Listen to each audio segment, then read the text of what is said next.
मित्रों, आज हम चर्चा करेंगे पार्लियामेंट्री फॉर्म ऑफ गवर्नमेंट मतलब संसदीय शासन व्यवस्था।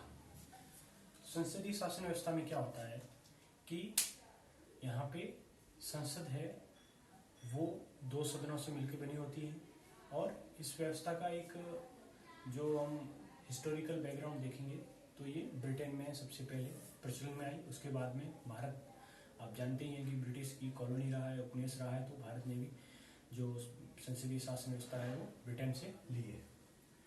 तो इसमें ऐसी क्या चीज होती है, मतलब इसकी क्या विशेषताएं हैं जो इसको दूसरे सिस्टम से अलग करती है। दूसरा सिस्टम कौन सा है? दूसरा सिस्टम आता है प्रेसिडेंशियल फॉर्म ऑफ गवर्नमेंट, मतलब अध्यक्षात्मक शासन व्यवस्था। वो शासन व्यवस्था कहाँ पे है? यूनाइटेड स्टेट ऑफ अमेरिका में। तो वहां पे क्या होता है कि जो हेड ऑफ गवर्नमेंट और हेड ऑफ स्टेट दोनों ही एक होता है। तो उसके बारे में हम अलग से चर्चा करेंगे, लेकिन अभी फिलहाल हम देखते हैं कि संसदीय शासन व्यवस्था क्या होती है। यहाँ पे क्या होता है कि जो लेजिस्लेटिव और एग्जीक्यूटिव होता है, जिसको हिंदी में कहते हैं विधायिका और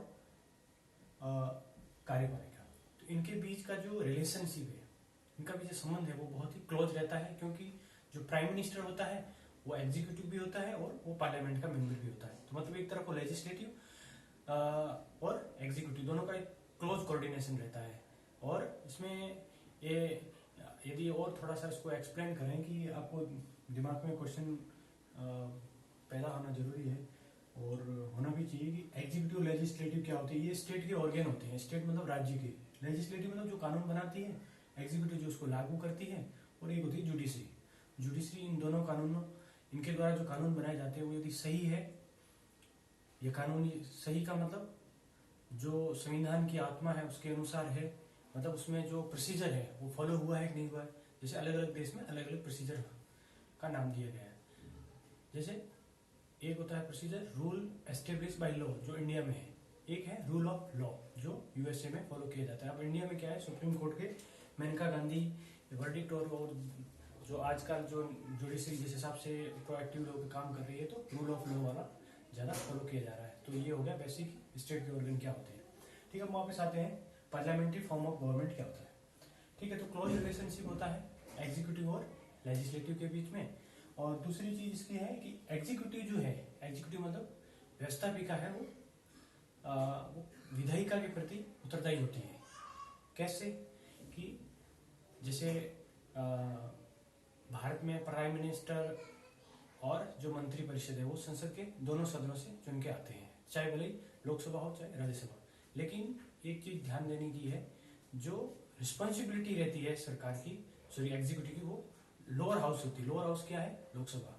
यदि लोकसभा में कोई दल अपना विश्वास खो बैठता है तो उसको त्याग पत्र देना पड़ता है। तो इसलिए ऐसे संसदीय व्यवस्था में ऐसे कहा जाता है, साथ में तैरते हैं साथ में डूबते हैं।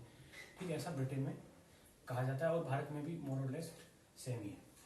अब हम बात करते हैं इसमें डी फैक्टो और डी ज्यूर एग्जीक्यूटिव, मतलब डी फैक्टो और डी ज्यूर। डी फैक्टो मतलब जो वास्तव में वास्तविक कार्यपालिका है, और एक है नाम मात्र की। तो यहाँ वास्तविक कार्यपालिका मतलब जो प्राइम मिनिस्टर है, मंत्री परिषद, वो आगे वास्तविक कार्यपालिका में। ठीक है, डी ज्यूर मतलब नाम मात्र के, जैसे राष्ट्रपति, उनके पास पावर तो वैसे कुछ नहीं होती है वास्तविक अर्थों में, लेकिन वो एक नाम मात्र का state, sorry head of state होता है। तो यहाँ पे देखो डी फैक्टो और डी ज्यूर है, इसमें ड्यूल एग्जीक्यूटिव होता है। ठीक है, अब हम बात करते हैं इसमें डबल मेंबरशिप होती है। जो मेंबर होते हैं वो लेजिस्लेटिव के भी पार्ट होते हैं और एग्जीक्यूटिव के होती है, मतलब इस व्यवस्था विधायिका के भी होते हैं और कार्यपालिका के भी होते हैं। और ये संसदीय शासन व्यवस्था है, ये प्राइम मिनिस्टर के इर्द गिर्द रहती है। कहने का मतलब कि इसमें जो हेड ऑफ गवर्नमेंट होता है वो प्राइम मिनिस्टर होता है। प्राइम मिनिस्टर की लीडरशिप है वो, या प्राइम मिनिस्टर के नाम से ही गवर्नमेंट है अपना वो काम करती है। ठीक है, फिर इसमें एक चीज है secrecy of procedure.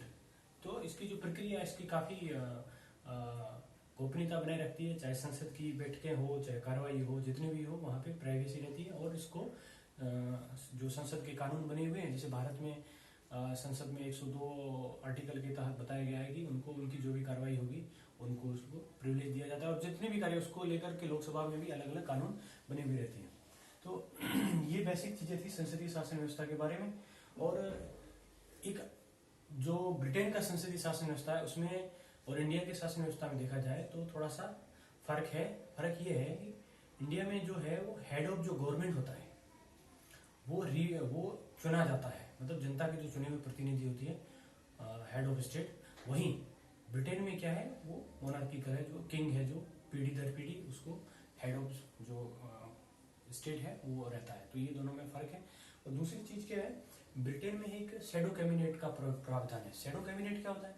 Shadow cabinet जो सरकार की जो कैबिनेट होती है उसकी जो नीतियां हैं, उसकी जो कानून है या उसका जो प्रोस्पेक्ट है, विजन है, जो भी है जिस को आधार बना के वो अपना कार्य संपादित करते हैं, तो उसके लिए एक ओपोजिशन में वैसा ही कुछ एक शैडो मतलब छाया मंत्रिमंडल लेता है। वो विपक्ष का सरकार के हर मंत्रालय पे अलग अलग तरीके से एक काम डिवीजन रहता है, विभाजित रहता है, जैसे वो हर गवर्नमेंट की जो मिनिस्ट्री है उसको देखता है कि इस मिनिस्ट्री की ये कमियां है, इसकी ये कमियां है, इसने यहाँ ठीक से प्रोसीजर को फॉलो नहीं किया।